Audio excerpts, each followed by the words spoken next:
Bom dia a todos. Muita honra. Estamos com um painel sobre Seminário Internacional de Direito Administrativo em homenagem ao catedrático Tomás Ramon Fernandes Rodrigues, agora com a palestra do catedrático Ricardo Alonso Garcia. O catedrático Ricardo Alonso Garcia é uma referência também no direito administrativo mundial. Mas, obviamente, nós não podemos abrir esta conferência sem antes agradecer o apoio das instituições que estão ao lado do Instituto Internacional de Direito Administrativo de Estudos do Estado, o IED, na organização deste seminário. Quais sejam a Escola Superior da Advocacia do Conselho Federal da Ordem dos Advogados do Brasil, a ESA Nacional, o Conselho Nacional dos Procuradores Gerais dos Ministérios Públicos dos Estados e da União, o CNPG, a Associação Nacional dos Membros do Ministério Público, a CONAMP, que reúne todos os ministérios públicos brasileiros, o Centro de Estudos das Sociedades de Advogados do Brasil, CESA, a Fundação Escola Superior do Ministério Público, a FMP, e a Faculdade de Direito da Universidade Federal do Rio Grande do Sul. Aliás, a única universidade brasileira pela qual doutorou-se honoris causa o maestro Eduardo Garcia de Eterria, fundador honoris causa do Instituto Internacional de Estudos de Direito do Estado. E o curso de especialização em Direito do Estado da mesma Universidade Federal do Rio Grande do Sul e o seu programa de pós-graduação em Direito, além da Escola da Magistratura do TRF4, EMAGES. O professor e catedrático Ricardo Alonso Garcia, que é uma referência para todos nós, é uma referência na Europa, uma referência na América Latina, desde 2016 é diretor decano da Faculdade de Direito da Universidade Complutense de Madrid. É também catedrático daquela universidade, integrante do Departamento de Direito Administrativo. Também de Direito da União Europeia, catedrático de Direito da União Europeia, e doutor por esta mesma Universidade Complutense de Madrid, por cuja tese recebeu o prêmio extraordinário referente a 1988. Destaque-se que, no ano de 2015, recebeu o prêmio de Estudos Jurídicos Europeus Eduardo Garcia de Eterria. O professor catedrático Ricardo Alonso Garcia tem inúmeras obras publicadas, artigos publicados na Espanha, no exterior, e é uma referência também no direito administrativo mundial, no direito administrativo internacional. Ele tratará do tema proteção multinível de direitos e sua prática pela Corte Constitucional da Itália. Professor Ricardo Alonso Garcia, seja muito bem-vindo ao Seminário Internacional de Direito Administrativo em homenagem ao catedrático Tomás Ramon Fernandes. A palavra é sua, por favor. Muchas gracias, queridísimo Fabio. Buenas tardes a a mis queridos colegas allende los mares, no solo brasileños, sino del resto de Latinoamérica, insisto, allende los mares. Encantado de saludaros a todos y encantado de tener la posibilidad de dirigirme a vosotros en el marco, ni más ni menos, que del merecido homenaje internacional que a lo largo del día de hoy y de mañana se va a ofrecer a mi queridísimo maestro Tomás Ramón Fernández. Bien, cuando Fabio me escribió, bueno, pidiéndome un título para intervenir que tuviera que ver con la internacionalización, con el proceso de internacionalización del derecho administrativo, pues enseguida me vino a la cabeza bueno, el contexto académico en el que yo inicié mi andadura y que debe mucho a Tomás Ramón, a mi maestro y a mi otro maestro, que es maestro de maestros, que es el propio Eduardo García de Enterría. Yo cuando acabo la carrera en la Complutense en el año 1985, España no era parte de las comunidades europeas, de lo que hoy es la Unión Europea. Y por tanto yo como estudiante no estudié nada no sabía, acabé la carrera sin saber lo que era el derecho comunitario. Pero quienes sí sabían lo que se nos venía encima de España cuando pasáramos a formar parte de las comunidades europeas eran precisamente mis dos maestros, Eduardo García de Enterría y Tomás Ramón Fernández, que ya me propusieron a finales de 1985 hacer una tesis vinculada al derecho de la Unión Europea, lo que hoy es el derecho de la Unión Europea, en la que ingresamos el 1 de enero de 1986. Y me propusieron hacer una tesis sobre la manera en el que en el ámbito del derecho de lo que es la Unión Europea, repito, antes derecho comunitario, se venían configurando los principios generales de derecho público, en el ámbito europeo. Pues bien, con ese reto, sobre la base de esa sugerencia de don Eduardo y de Tomás Ramón, hice mi tesis que llevó por nombre Hacia un Jus Publicum Comune Europeo. La idea, como decía, que fue el objeto de la tesis y luego publicada con otro nombre, Derecho Comunitario, Derechos Nacionales y Derecho Común Europeo, era, como adelantaba, hacer una investigación acerca de cómo el Tribunal de Justicia Europeo construía los principios generales del derecho europeo y cómo, una vez construidos, y el modus operandi a los efectos de esa construcción, una vez construidos esos principios generales del derecho europeo, esos principios estaban destinados a volver sobre los derechos nacionales y aplicarse directamente, en cuanto a principios generales de lo que hoy es derecho de la Unión, en el radio de acción del derecho de la Unión y fuera del marco del derecho de la Unión, como el jus comune medieval. Bien, pues con eso en la cabeza decidí dedicar esta charla a ver cómo eso sobre lo que yo indagué pues hace ya más de 30 años tiene plena virtualidad en pleno siglo XXI y en el año 2021 además, tiene plena virtualidad a pesar de que en un primer momento pudiera parecer, por lo que voy a pasar a explicar, que iba a sufrir un cierto decaimiento, por lo que voy a explicar. ¿Por qué? Vamos a ver, los principios generales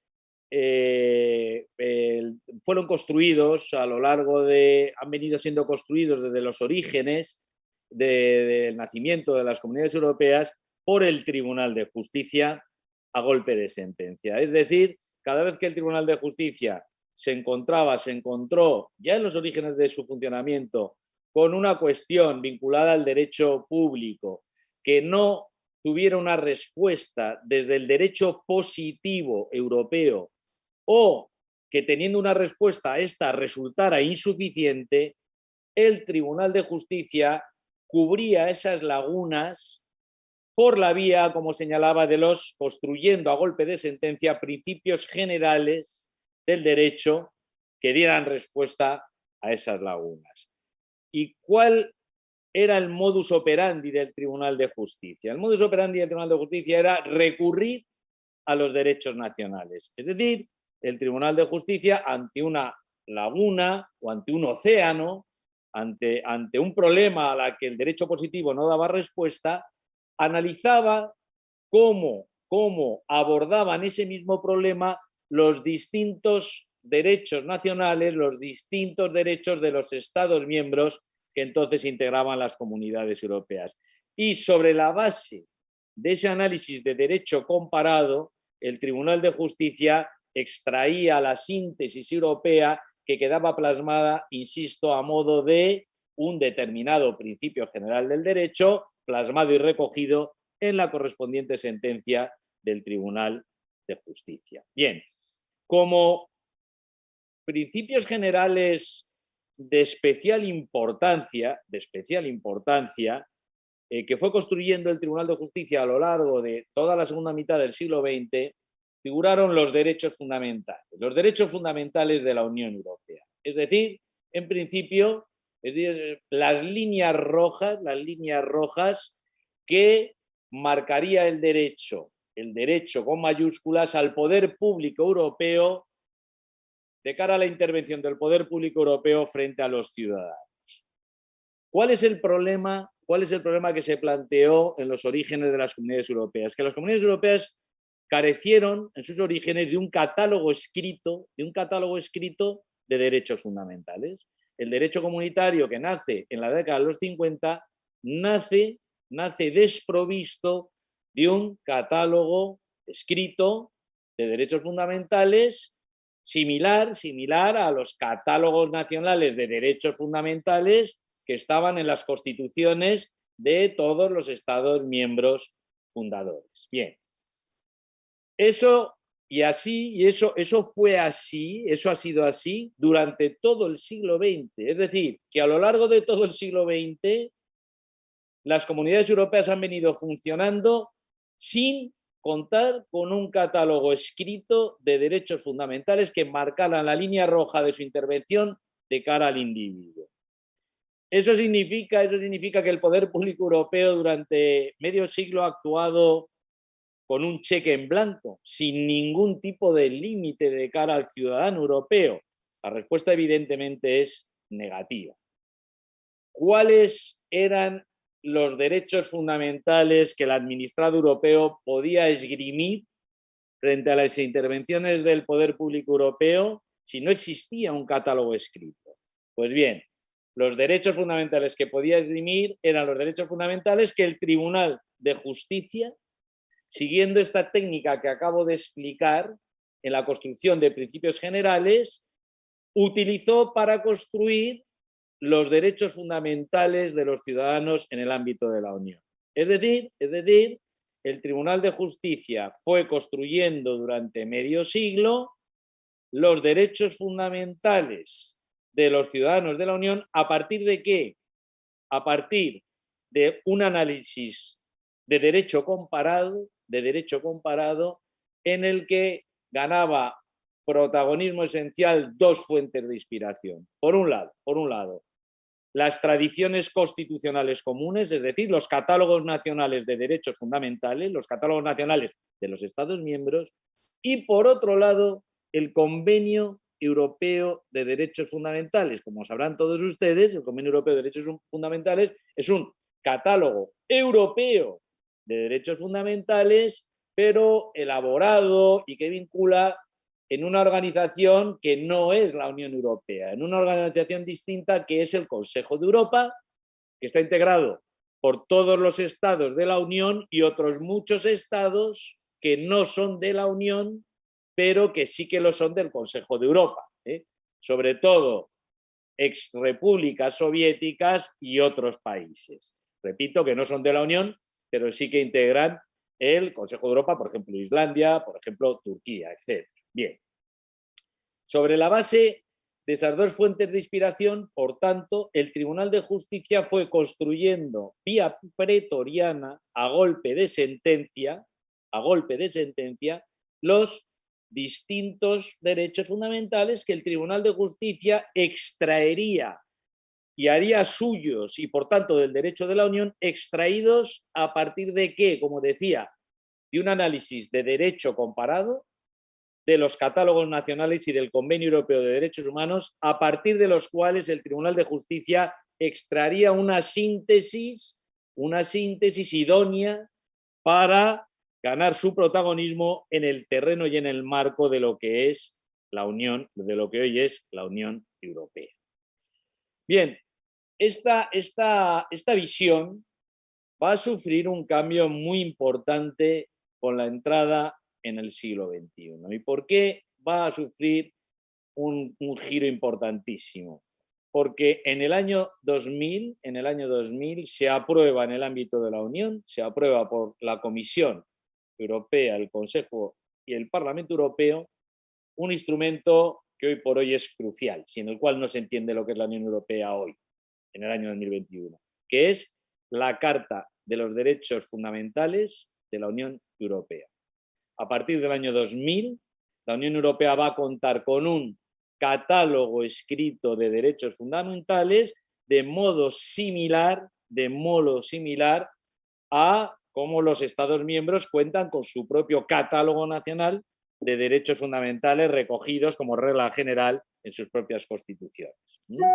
Por tanto, a partir del año 2000 vamos a tener los europeos dos catálogos importantes que van a regir nuestras vidas, más allá del catálogo nacional de derechos. El Convenio Europeo de Derechos Humanos, por un lado, y la Carta de Derechos Fundamentales de la Unión Europea, por otro lado. Esa carta, repito, está redactada a modo de un instrumento internacional de protección de derechos fundamentales. Tiene un preámbulo y un articulado. En ese articulado hay 50 artículos, los primeros 50 artículos en el que se reconocen y se establecen una serie de derechos y libertades, y los 4 últimos artículos, los denominados los principios comunes, las cláusulas horizontales, lo que Pedro Cruz Villalón, el expresidente del Tribunal Constitucional Español y abogado general que fue del Tribunal de Justicia de la Unión Europea, denominó en algún trabajo el manual de instrucciones de la Carta. Es decir, la carta debe ser utilizada y aplicada como marca, como establece su manual de instrucciones. ¿Y dónde está ese manual de instrucciones? En los 4 últimos artículos de la Carta. Bien. Esa carta, como decía, a partir del año 2000 y con plenos efectos a partir del año 2009, con la última reforma de la Unión Europea, la del Tratado de Lisboa, esa carta que a día de hoy ya es plenamente vinculante, es una carta, repito el nombre, que recibe la denominación de Carta de Derechos Fundamentales de la Unión Europea. Por tanto, es un catálogo que se dirige, en primer lugar, a qué, o marca las líneas rojas en la intervención de qué poder público frente al ciudadano. Pues como su propio nombre indica, de la Unión Europea. Por tanto, es una carta, unos derechos que vinculan a quién, al poder público europeo, al poder público de la Unión. Pero además, el artículo 51 de la Carta, de ese primer artículo del Manual de Instrucciones, ya nos añade lo siguiente. Ojo, que además de vincular a la Unión Europea, este catálogo de derechos también vincula a los poderes públicos nacionales,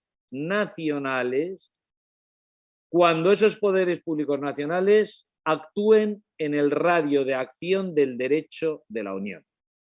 Repito, por tanto, no solo el poder público de la Unión queda sometido a la Carta, a respetar los derechos y libertades de la Carta, sino que también los poderes públicos nacionales deben respetar ese mismo catálogo cuando actúen, para entendernos, cuando actúen como brazo ejecutor del derecho de la Unión.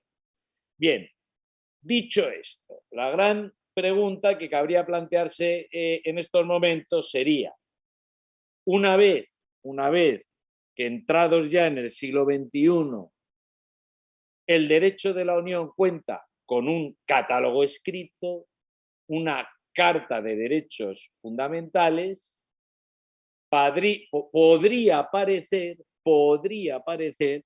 que el Tribunal de Justicia ya tiene un catálogo que aplicar, un catálogo propio, y por tanto abandonaría por completo todo aquello que vino haciendo durante medio siglo, ¿de acuerdo?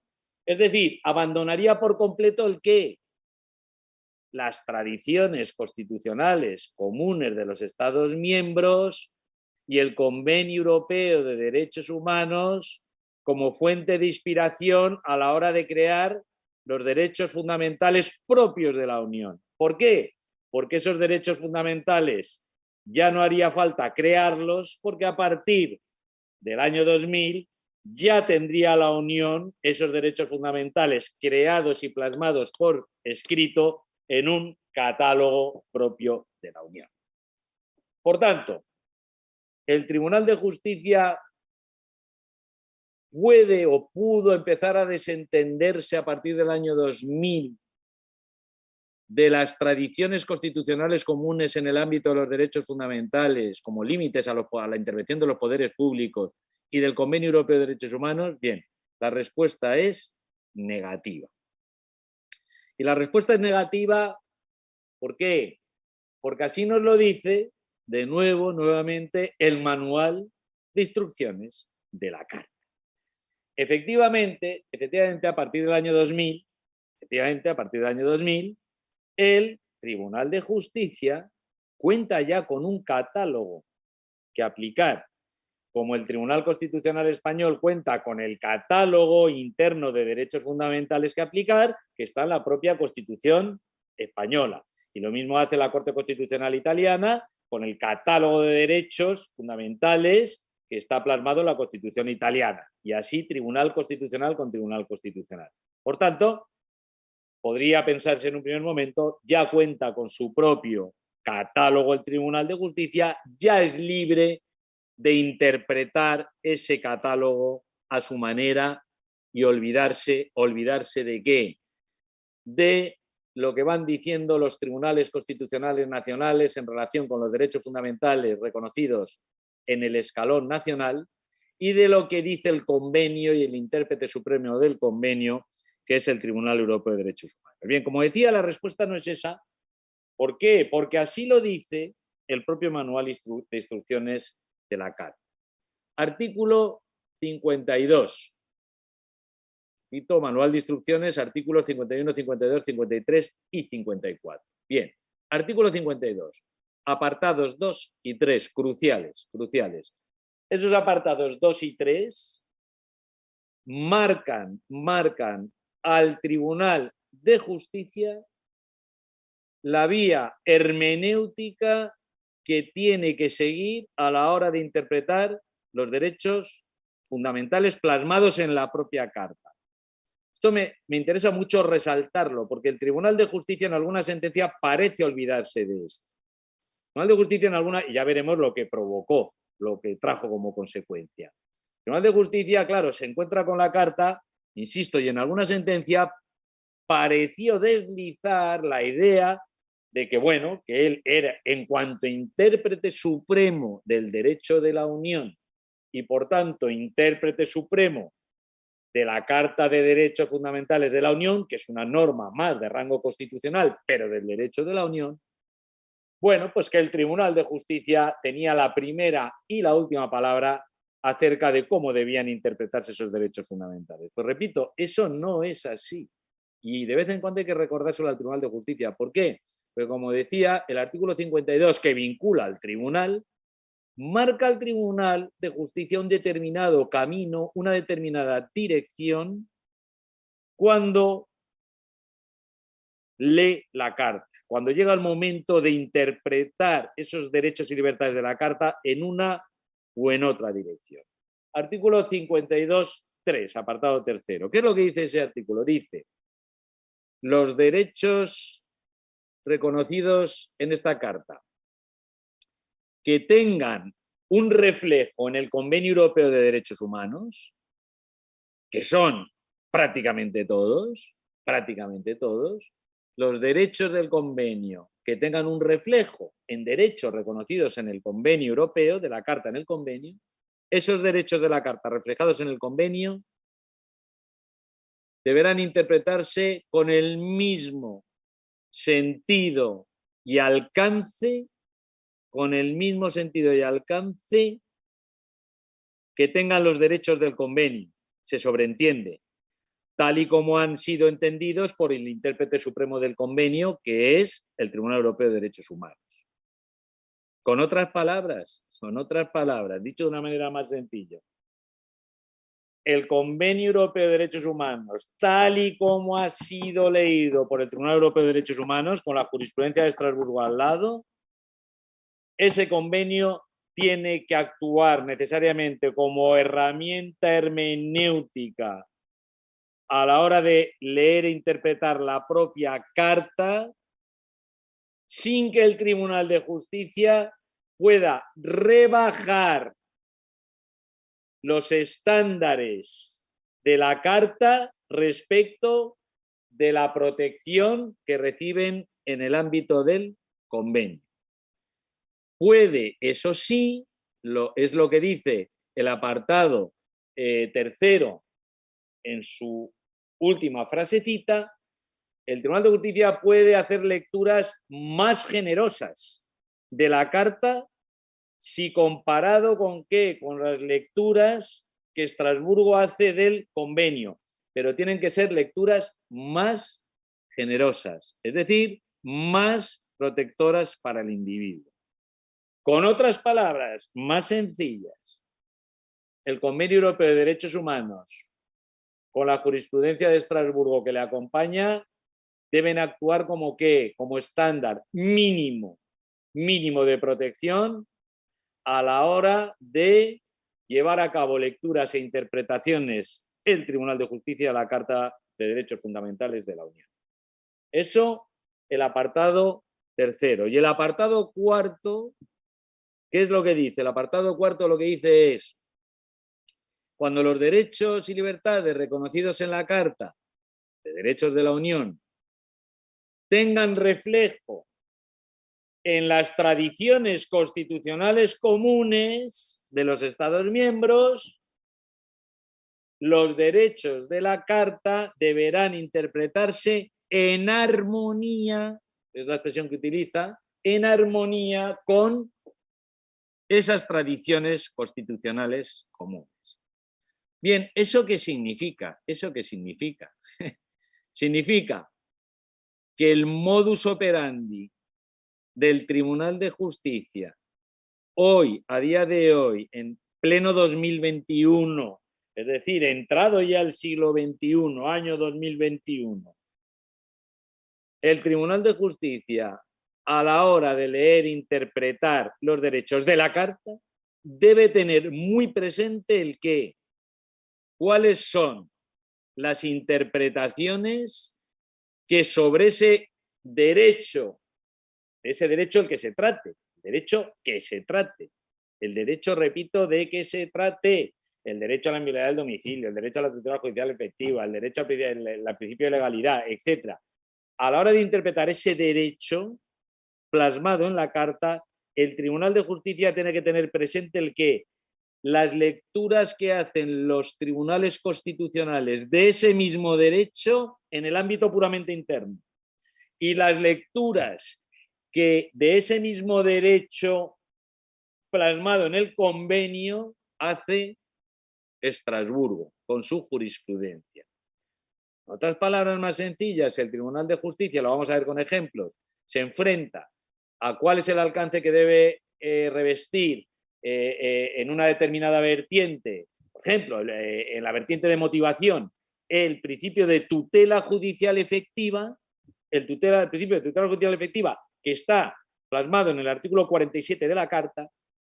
El Tribunal de Justicia no puede interpretar libremente, a su libre albedrío, qué alcance le tiene que dar a la tutela judicial efectiva en el derecho de la Unión. No, tiene que tener muy presentes, repito, por imposición de la Carta, tiene que tener muy presentes el qué.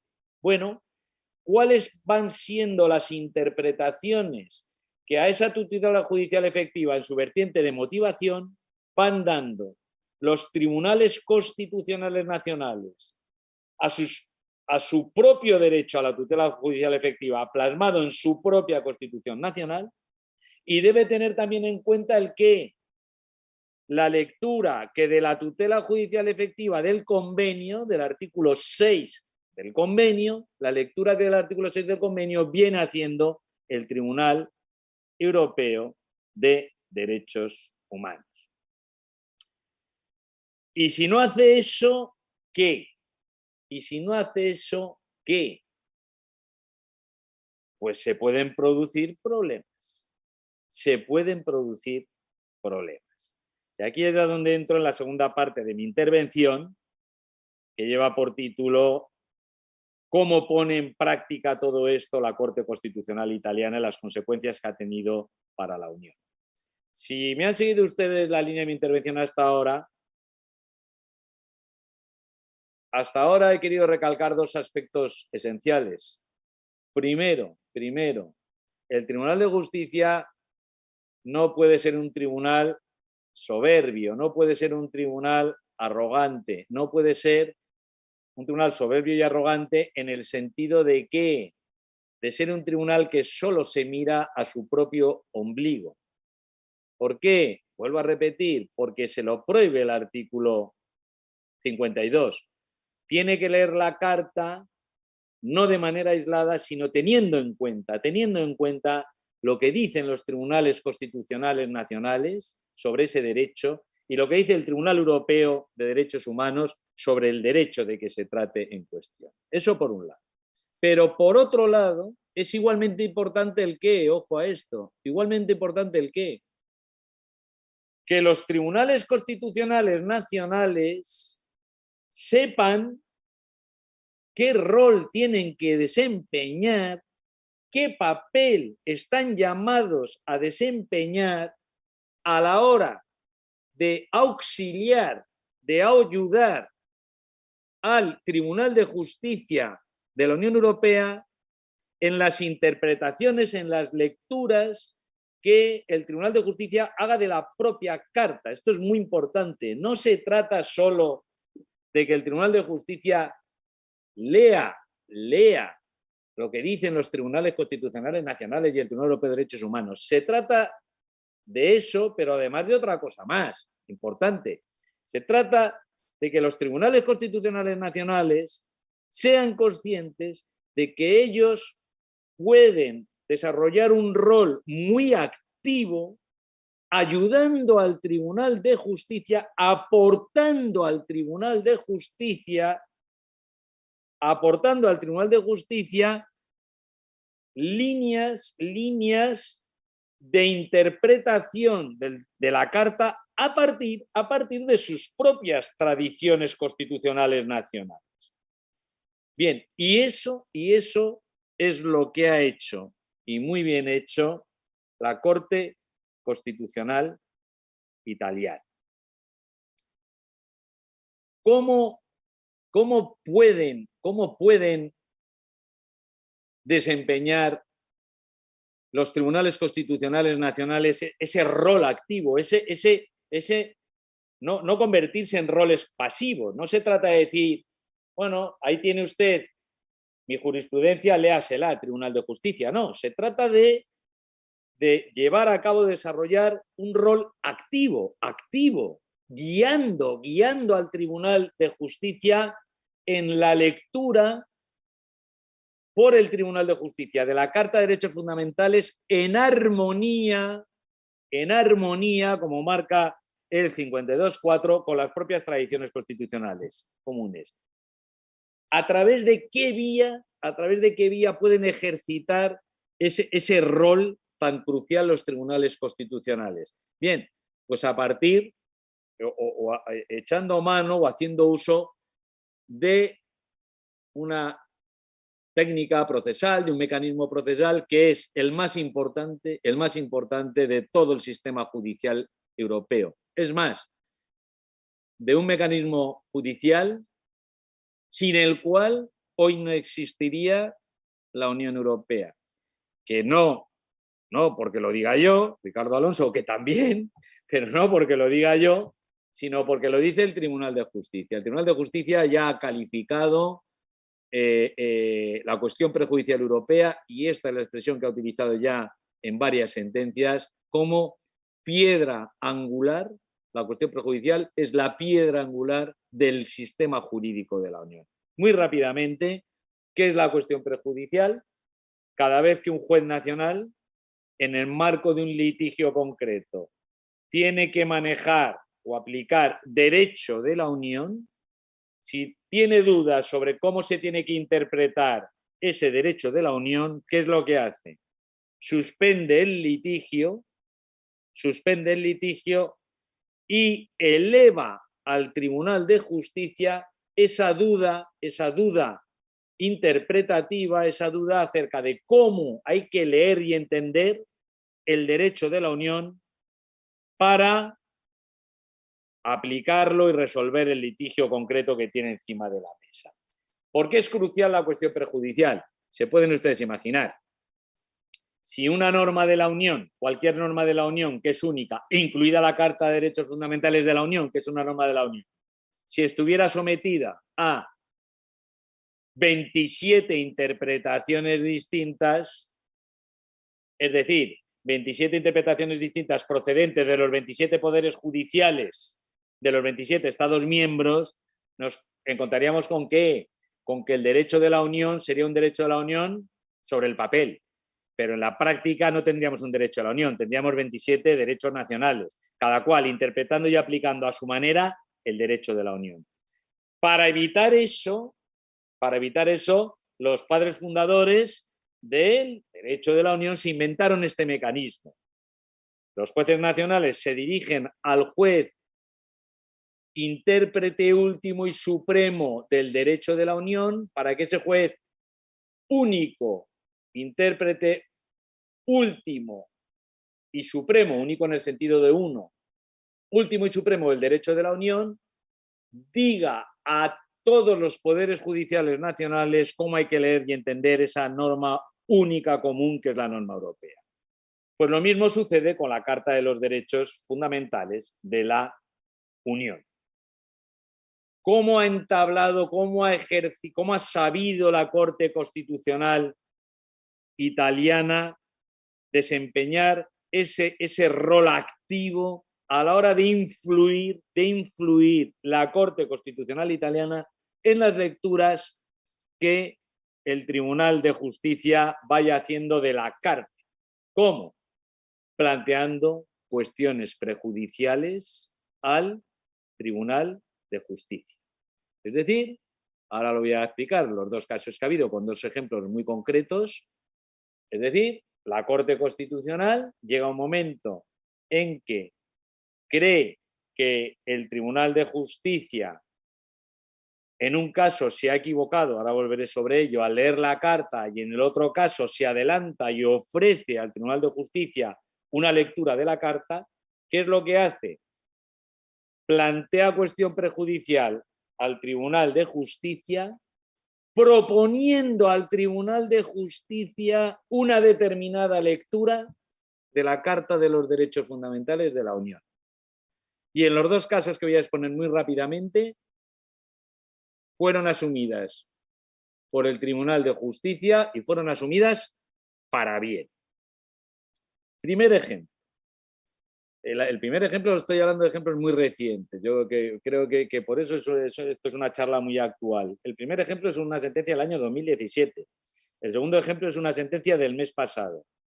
Una sentencia revolucionaria del mes pasado, de 2 de febrero del año 2021, hace apenas un mes. El primer ejemplo se conoce en Europa como la saga Taricco. Taricco con 2 C, doppia-C, ¿no? Taricco, porque es el nombre de la parte del litigio principal que originó la cuestión prejudicial. Ese es el primer ejemplo que voy a poner, el que da lugar a la saga Taricco. El segundo ejemplo que voy a poner es el de la sentencia de 2 de febrero del año 2021, de hace apenas un mes, que es el asunto Consob.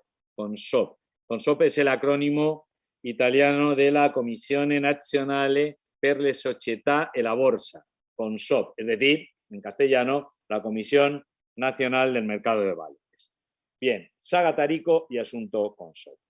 En el primer caso, ya adelantó, lo que la Corte Constitucional hizo fue corregir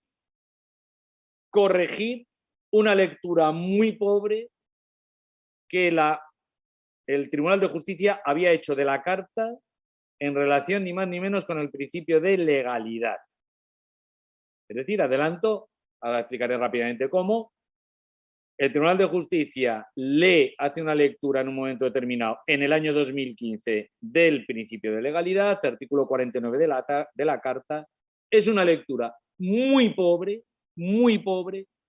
que rebaja, y aquí está el problema, rebajaba el estándar de protección que derivaba del principio de legalidad italiano, recogido en la Constitución italiana. Y la Corte Constitucional lo que hace es dirigirse al Tribunal de Justicia y consigue que el Tribunal de Justicia haga un overruling. Un overruling, todo lo encubierto que se quiera, pero implicó que el Tribunal de Justicia, como decimos en España, donde dije digo, digo Diego. Es decir, hace un overruling sin reconocer que hace un overruling. Pero repito, significó que la Corte Constitucional obligó al Tribunal de Justicia a hacer una lectura más generosa del principio de legalidad en el año 2017 en comparación con la lectura que de ese principio de legalidad había hecho en el año 2015.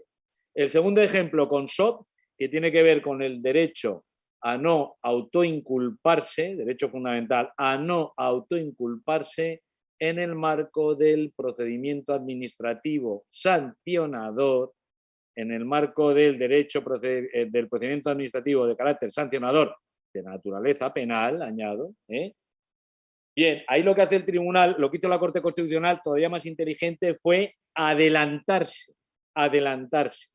Es decir, en vez de obligar al Tribunal de Justicia a corregir, lo que hizo fue prevenir. Fue como si la Corte Constitucional pensara, más vale prevenir que corregir. Y por tanto, antes de que el Tribunal de Justicia me diga cuál es el alcance del derecho a no autoinculparse, del derecho a guardar silencio, en el marco de un procedimiento administrativo de carácter sancionador, antes de que se pronuncie, voy a ofrecerle yo una posibilidad de lectura de ese derecho a no autoinculparse a la luz de ¿qué? De las tradiciones constitucionales comunes y del Convenio Europeo de Derechos Humanos, tal como viene sido entendido y leído por el Tribunal de Estrasburgo. Concluyendo, porque voy a explicar rápidamente cómo fueron los dos. En la saga Tarico, ¿qué es lo que dijo el Tribunal de Justicia? Muy rápidamente, lo que sostuvo es lo siguiente. Sostuvo, el contexto era que hay una normativa europea que obliga a los Estados miembros a perseguir los comportamientos de fraudes financieros que afecten a los recursos financieros de la Unión, ¿no? Por ejemplo, en materia de IVA, del impuesto sobre el valor añadido. ¿Qué es lo que pasaba? Que el ordenamiento italiano tenía una normativa concerniente a la prescripción de esos delitos financieros muy corta. Tenía un periodo de prescripción muy corto, que provocaba el qué, que en la práctica los delitos prescribían, y por tanto dejaban de ser perseguidos. Entonces, el Tribunal de Justicia, en el año 2015, ¿qué es lo que dice? Dice, el derecho italiano es contrario al derecho de la Unión. ¿Por qué? Porque establece unos plazos de prescripción tan cortos, que en la práctica no permiten, esa normativa no permite perseguir los delitos que afectan a mis recursos financieros de la propia Unión. Hasta ahí ningún problema. El problema vino a continuación. ¿Qué es lo que dice el Tribunal de Justicia? Dijo, por tanto, como esa regla de prescripción es contraria al derecho de la Unión, los jueces italianos están obligados a descartar esa regla desde ya, a inaplicar esa norma, desde ya mismo, incluso en los procesos pendientes. Claro, en el pleito afloró el qué, afloró el esquema mental italiano, que es parecido al español, que fue el qué. Oiga, ¿usted qué dice?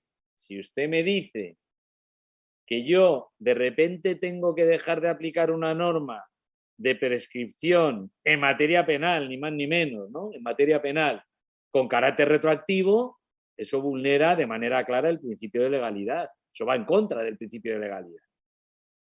¿Y la contestación del Tribunal de Justicia cuál fue? Fue, no, ojo.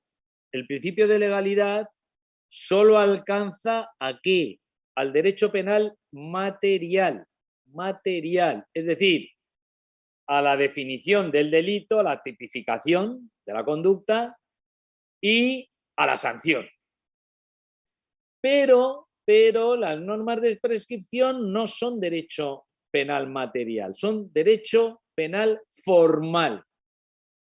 Y por tanto, no queda cubierto, ¿por qué? Por el principio de legalidad, que solo tiene como radio propio de acción el derecho penal material.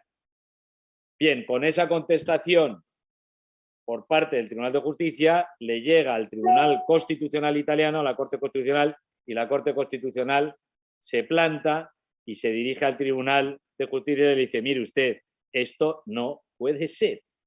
Lo voy a decir de una manera muy esquemática. Lo que le vino a decir es el qué. Usted podrá decir que usted cree que el principio de legalidad del artículo 49 de la Carta se lee así, pero yo le digo que no cabe esa lectura. Usted no puede hacer esa lectura del artículo 49. ¿Por qué? Porque se olvida de otras cosas de las tradiciones constitucionales comunes. Y yo le digo, por ejemplo, que en España y, por ejemplo, en Italia, las normas de prescripción integran el derecho penal y están cubiertos por el principio de legalidad. Y ni el sistema constitucional español ni el sistema constitucional italiano permite el qué. Olvidarse de una regla, de una prescripción con carácter retroactivo.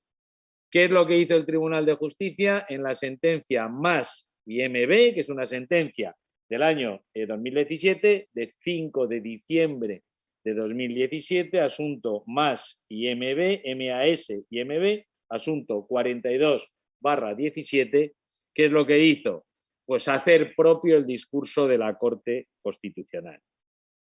Segundo caso, el de hace apenas un mes, de 2 de febrero. Ahí el tribunal, la Corte Constitucional, lo que hizo, como he dicho, fue adelantarse.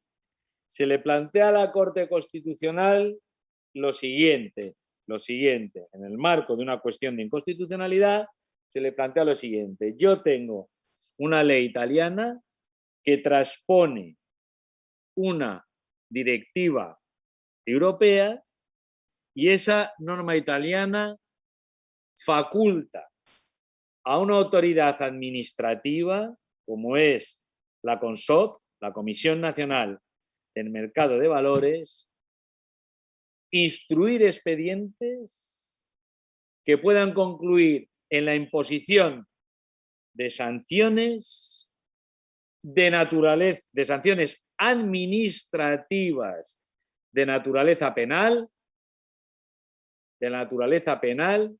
¿Cuáles son las sanciones administrativas de naturaleza penal? Aquí todavía seguimos viviendo de la jurisprudencia del Tribunal Europeo de Derechos Humanos en el caso Engel, que es un caso de los años 70, que ahí ya se marcan los 3 criterios que hay que tener en cuenta para determinar cuándo una sanción administrativa tiene o no tiene naturaleza penal.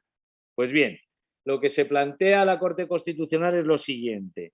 La legislación italiana permite a la Comisión Nacional del Mercado de Valores, le permite sancionar a un sujeto que está siendo objeto de investigación por la Comisión Nacional del Mercado de Valores en materia de uso indebido de información privilegiada.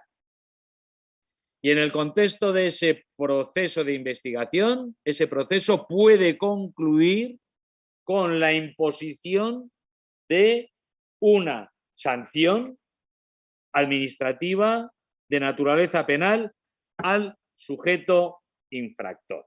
Bien, por la legislación italiana permitía, repito, sancionar al sujeto que no colaborara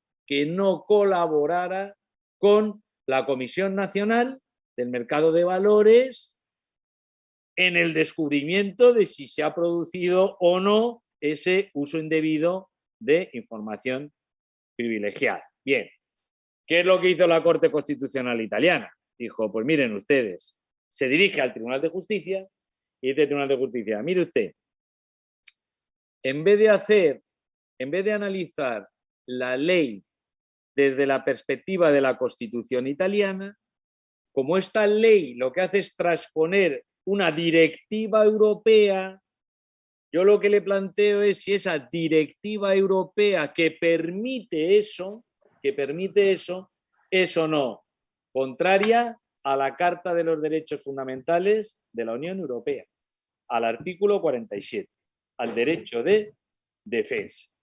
¿Y qué es lo que hace la Corte Constitucional italiana?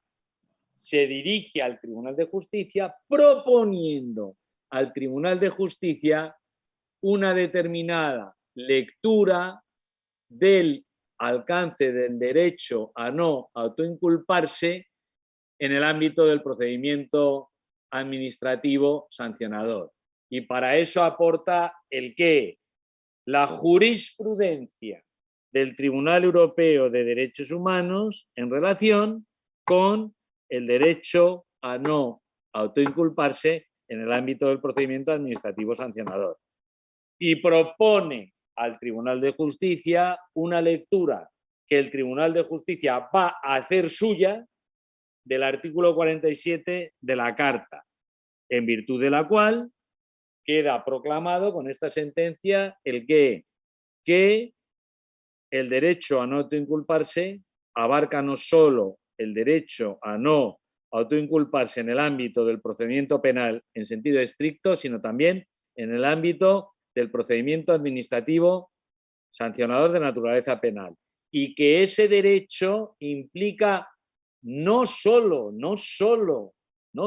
que la autoridad administrativa no pueda utilizar para imponer la sanción, que no solo no pueda utilizar los datos obtenidos ilegalmente por no haber respetado ese derecho a no autoinculparse. No solo eso, sino que implica además el que carece de potestad sancionadora para amenazar siquiera al sujeto afectado con una sanción si no coopera en un contexto en el que esa cooperación puede ayudar a una inculpación de su comportamiento.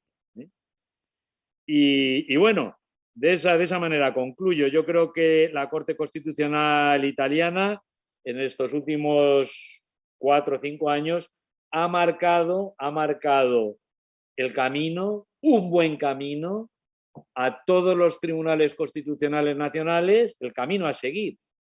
El camino a seguir puede ser el camino de la arrogancia desde el Tribunal Constitucional Nacional, es decir, no, yo no quiero saber nada de esto, con lo cual te quedas fuera de juego, o el camino de la cooperación con el Tribunal de Justicia, entrar en el juego, asumir un rol activo y no meramente pasivo, asumir un rol activo junto con el Tribunal de Justicia en las lecturas de la Carta de los Derechos Fundamentales de la Unión Europea. Y a su vez ha marcado el camino no solo a los demás tribunales constitucionales nacionales, sino también al propio Tribunal de Justicia.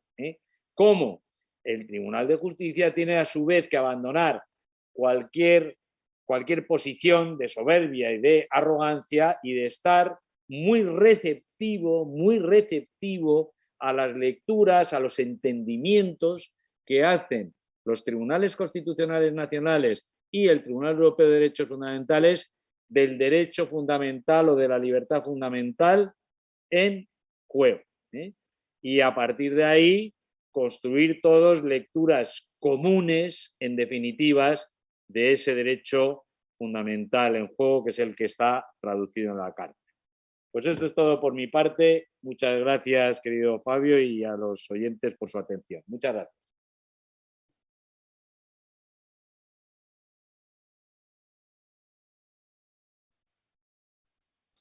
Muchas gracias por tu magnífica ponencia, Ricardo Alonso García, catedrático y decano de la Facultad de Derecho de la Universidad Complutense de Madrid, que acaba por abrillantar nuestro Seminario Internacional de Derecho Administrativo en homenaje al catedrático Tomás Ramón Fernández. Agradezco muchísimo su participación y recuerdo que el próximo panel será con el catedrático Germán Fernández Farreres de la Universidad Complutense de Madrid también, sobre régimen jurídico de los auxilios públicos a la economía en tiempos de crisis. Agradezco muchísimo la participación de todos que asistieron a esta magnífica ponencia del catedrático Ricardo Alonso García y aguardamos para la próxima ponencia de Germán Fernández Farreres. Hasta pronto. Muchas gracias y hasta pronto.